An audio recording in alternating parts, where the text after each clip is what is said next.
having right people in right seat. Three things that I learned. I made $1 million. Boutique shop thinking, huge shift. I saw the corporate world for 16 years from a job perspective. I have decided to hire people and pay them lakhs. People have emotions. This was a nightmare in the business. You cannot build a proper business by fluke. Hire for attitude. Skills can be taught, but attitude cannot be taught. Reputation is your currency in this coaching, mentoring, or any business that you're in. It is a nightmare to find right people.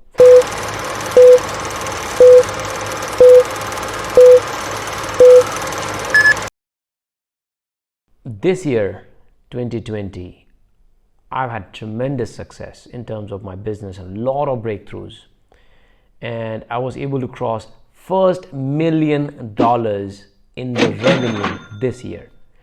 And I want to share with you the three things that I learned which enabled me to become a better person. So while I made $1 million, so the biggest lesson that I learned while building this $1 million business so far is going from a boutique shop thinking to a business, a corporate thinking.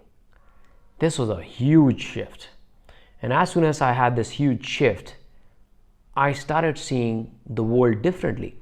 Because you see, traditionally, I was in a job and I had a view of job. I saw the corporate world for 16 years from a job perspective. Then I started my business and became a boutique business. So to me, these are two different entities, right? The boutique shop is different than the corporate 9 to 5 is different.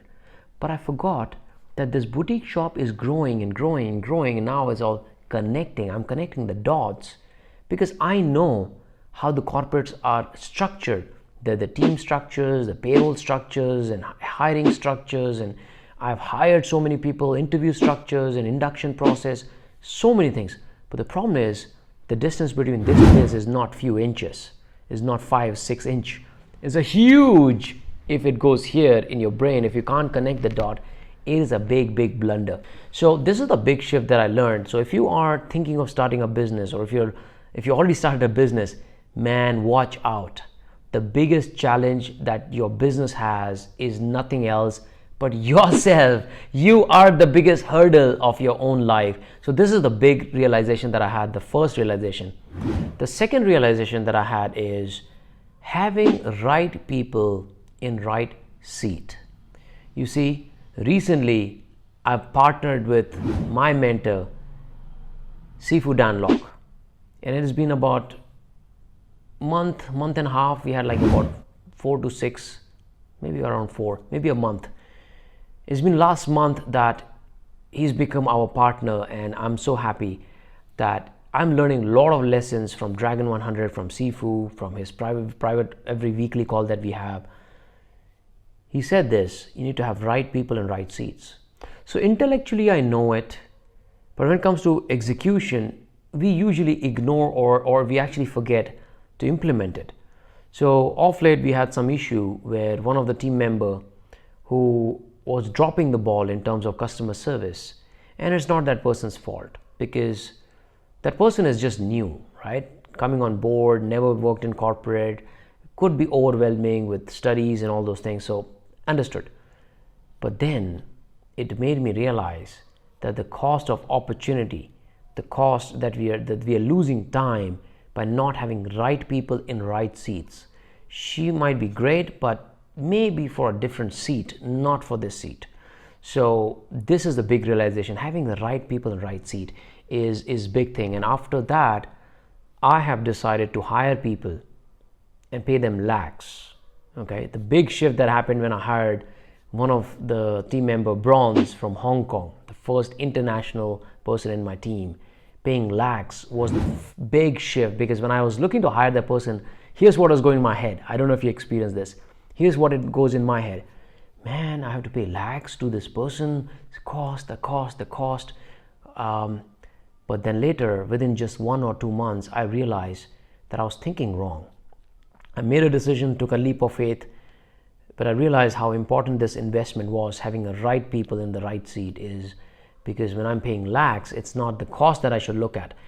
What is the return? What is the value that person brings on the table? Create specialists within my teams. And this is what I realized, creating a specialist within the team, right people, right seats.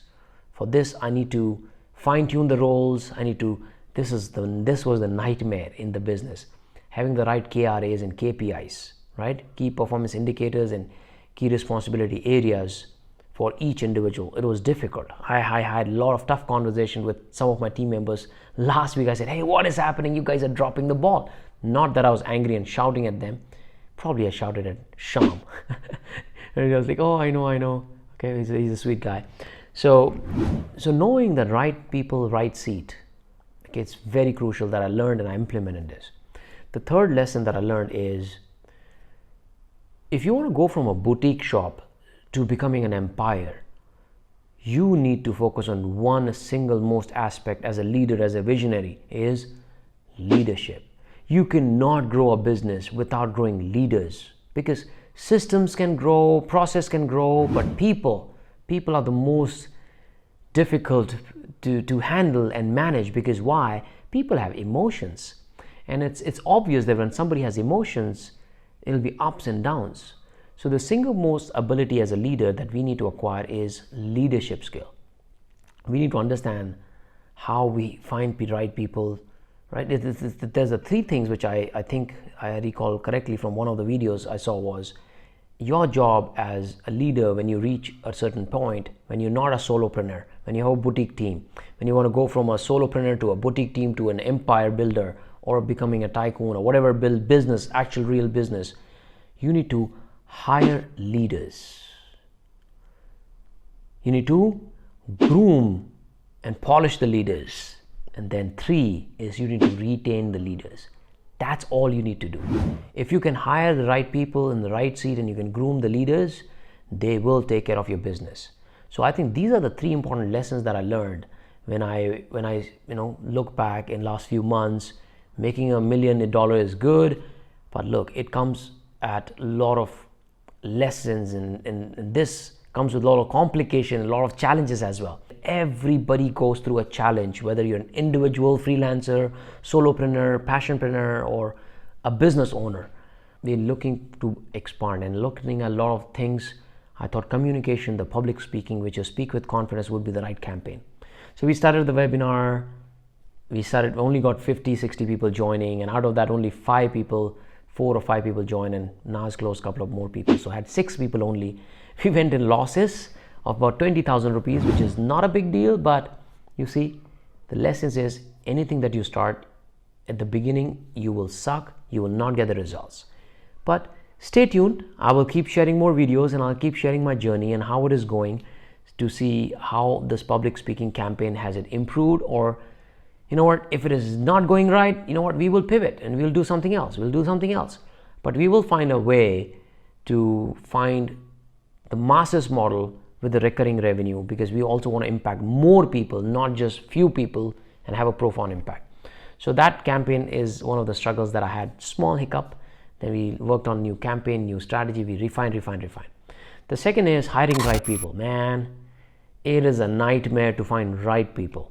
One of the profound lessons that I learned from one of the book called Scaling Up was hire slow. Meaning, when I say slow, is it's okay to go on interview process, and interview process should be about 4 hours to multiple interviews or whatever.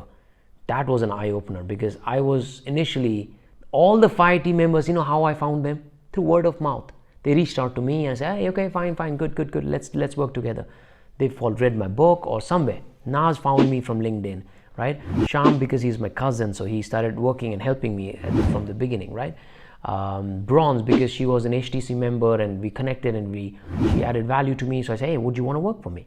And Som, because she was my mentee, so apparently she said, I want to add value and I want to help you in your business. I said, hey, that's always a room. And then Afia came on because Naz, and Naz knew Afia, so he brought along Afia. So you see, we went from the handful of the team to now this happened by fluke. But you cannot build a proper business by fluke. You need to have conscious effort in hiring right people for the right team. So then we went on a drive, we launched a campaign, we sent the email, Som put together the proper questionnaire for people to apply for the job, make a video, send it them. She went through all the shortlisting process, and then she had multiple interviews and shortlisted few people who I interviewed, and I spent good amount of time interviewing them really, really well, going deeper and deeper and deeper. And one of the lessons that I learned was hire for attitude. Skills can be taught, but attitude cannot be taught. So that is what I learned in hiring, and I think this nightmare is becoming easier. That is the phase that I'm going through right now, hiring the right people and having sales team and sales process and all that.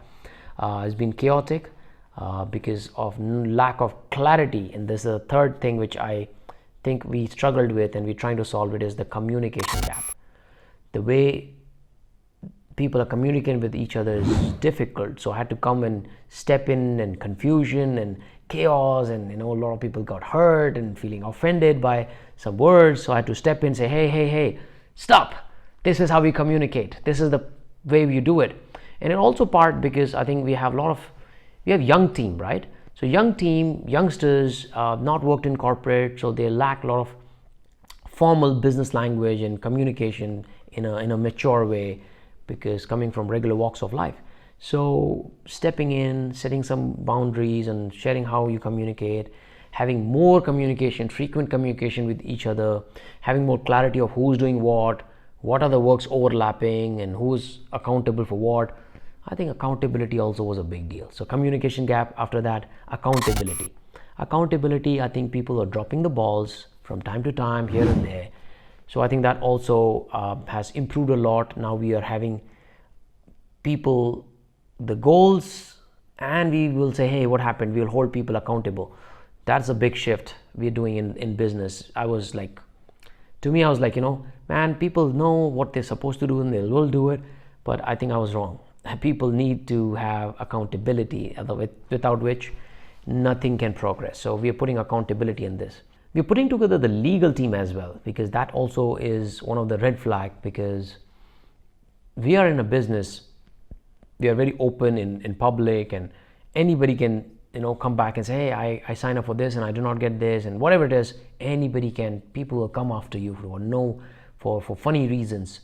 But if you do not have the legal team, the proper paperwork, people signing up, and anybody can actually damage your reputation and brand. Once the brand is damaged, reputation is damaged, it's hard to recover, because reputation is your currency in this coaching, mentoring, or any business that you are in.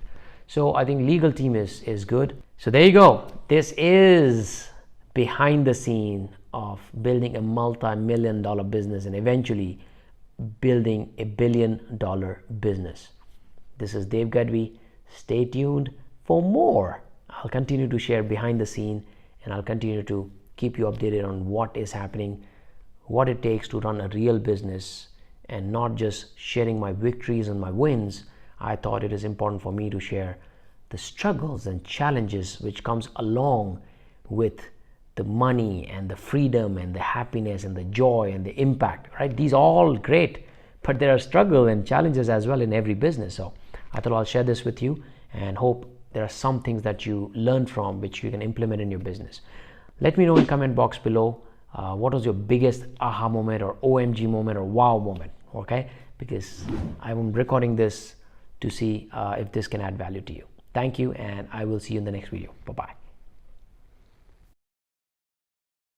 People started following me, people started liking me, people started commenting on my post. Fuck, what is happening with my life? Fortune favors the brave, so I'm going forward. We are in the middle of pandemic. Let's say people stop spending money more than 3 lakh plus for the mentorship program. What are we gonna do? Especially you, okay? If you're watching this, I want to tell you, spend the money, control the space. McDonald's, systems. Burger King, systems. Cafe Coffee Day, systems. Starbucks, systems. Everything is system. In India right now, hardly 2 or 3 people are spending the level of money that we are spending right now.